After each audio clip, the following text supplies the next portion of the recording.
सांगली जिल्ह्यातील शिराळा तालुक्यातून एक धक्कादायक प्रकार समोर आला आहे.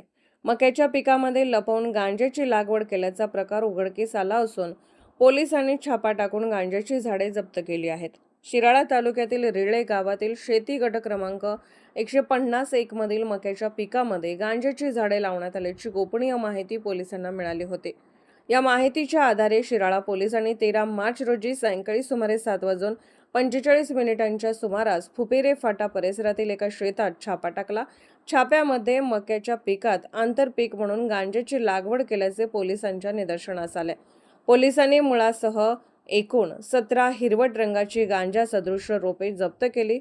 जप्त करण्यात आलेल्या रोपांचे एकूण वजन सुमारे 1 किलो 334 ग्रॅम इतके असून त्याची बाजारभावानुसार किंमत सुमारे 11,000 रुपये इतकी असल्याचे पोलिसांनी सांगितले आहे. फॉरेन्सिक मोबाईल व्हॅन पथकाने एका रोपाचे नमुने रासायनिक तपासणीसाठी घेतले असून उर्वरित 16 झाडे सील करण्यात आली आहेत. या प्रकरणी रेळे येथील शंकर प्रकाश सपकाळ यांच्या विरुद्ध गुन्हेगारक औषधी द्रव्ये आणि मनोव्यापारावर परिणाम करणारे पदार्थ अधिनियमाअंतर्गत गुन्हा नोंदवण्यात आला आहे. याबाबतची फिर्याद हवालदार प्रदीप सर्जेराव पाटील यांनी दिली असून या प्रकरणाचा पुढील तपास पोलीस उपनिरीक्षक उदय पाटील करत आहेत.